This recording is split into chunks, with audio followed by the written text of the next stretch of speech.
Aschnil Aruba 4-Sterne Safari Lodge in Tsavo Ost.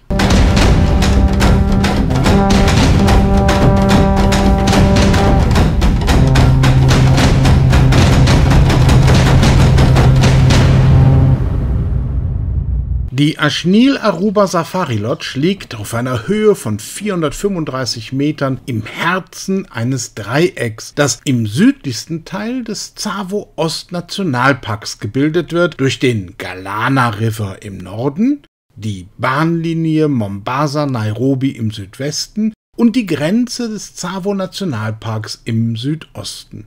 Etwa 30 Kilometer entfernt vom Voi Gate liegt die Lodge idyllisch in einem künstlich bewässerten, schattenspendenden Wäldchen nahe dem Aruba-Stausee. Ein Damm staut hier den Voi River auf, der jedoch nur temporär Wasser führt. An den Gates weisen Schilder bereits auf die Lodge hin. Zusätzlich schildern die Wegmarken die Route zur Lodge überall gut aus. Die Lodge kann aus Sicherheitsgründen nur durch ein einziges, immer besetztes Tor betreten und verlassen werden. Die gesamte Lodge ist durch einen Elektrozaun geschützt.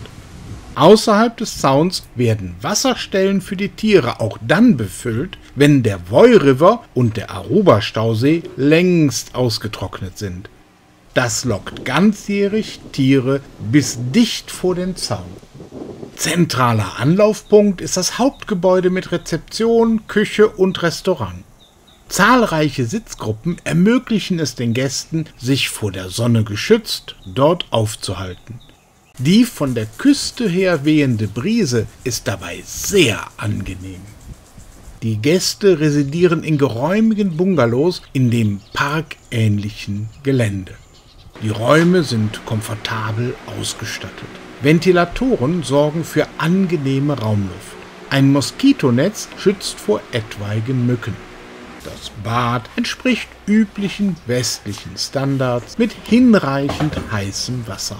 Von der Terrasse hat man einen schönen Blick über den nur 10 Meter entfernten Zaun auf die Tiere am Wasserloch. Vom ersten Moment an ist man mit den wilden Tieren quasi auf Tuchfühlung. Gerade in der Trockenzeit ist dies eine der ganz wenigen Möglichkeiten, Wasser zu finden.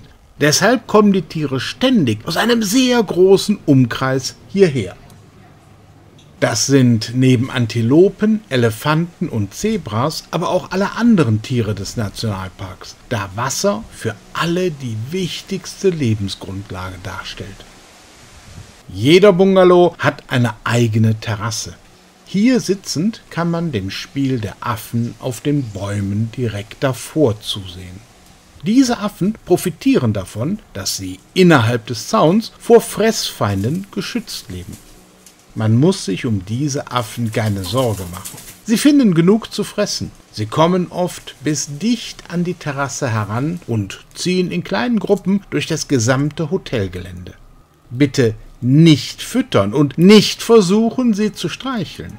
Ein Affenbiss kann sehr schmerzhaft sein. Auch die Türen der Hotelzimmer nicht offen stehen lassen. Alles macht einen geschmackvoll angelegten und wirklich gut gepflegten Eindruck. Die Bungalows rund um das Restaurantgebäude erwecken den Eindruck eines kleinen Dorfes. Schilder weisen auf die gebotene Verhaltensweise hin. Viele Stellen sind thematisch passend dekoriert. Diese wohltuende Begrünung ist natürlich der künstlichen Bewässerung zu verdanken. Geht man durch das schön angelegte Gelände, sollte man gut auf seine Schritte achten. Gerne sonnen sich Echsen auf den Wegen, den Begrenzungssteinen und den Wänden. Der Park ist top gepflegt und vor meinem Zimmer war das Wasserloch 3 immer gut besucht. An der Bodenbeschaffenheit außerhalb der Lodge sieht man, wie trocken es beispielsweise im März hier ist. Selbst vom Restaurant aus verpasst man keinen Moment das Geschehen vor der Lodge. Eine frische Brise und der Schatten ausgewachsener Bäume macht die hohen Temperaturen des Tsavo Ost Nationalparks hier ganz wesentlich erträglicher. So hat man nicht nur in dem offenen Restaurant, sondern auch beim Sitzen auf der Terrasse hinreichend Schatten. Das Restaurant bietet bei Frühstück, Mittagessen und Abendessen eine Mischung aus westeuropäischer und indischer Küche mit kenianischen Inspirationen. Die Auswahl ist bei allen Gängen reichhaltig. So kann man bei lukullischen Genüssen dem Treiben der Tiere vor der Lodge zusehen. Die Echsen kommen auch in ungenutzte Bereiche des Restaurants, um sich am Boden zu sonnen. Die Bewässerung im Park sowie Brunnen im Restaurant erhöhen die Luftfeuchtigkeit etwas und verschaffen der Lodge ein angenehmes Mikroklima. Wer die Zeit dazu findet, kann auch den Pool genießen und das nur Meter vom Zaun entfernt, also mit direktem Blick auf die Tiere davor. Da die meisten Gäste jedoch für Game Drives herkommen, ist man zumeist der einzige Besucher am Pool. Von außen betrachtet erkennt man, dass die Lodge eine grüne Oase inmitten einer trockenen, teils wüstenartigen Steppe ist. Nicht immer können die vielen Tiere wirklich in der direkten Umgebung der Lodge genügend Nahrung finden. Darum müssen sie in das weite Umland ziehen und zum Trinken hierher zurückkehren. Auch am Abend vermittelt die Lodge einen sehr gemütlichen Eindruck. Wege und der Eingangsbereich jedes Bungalows sind beleuchtet. Das Abendbuffet ist reichhaltig. Danach kann man auch sehr schön draußen am Lagerfeuer sitzen oder in einer der bequemen Sitzgruppen. Schließlich bietet sich noch die Gelegenheit für Nachtaufnahmen, die auch akustisch beeindrucken.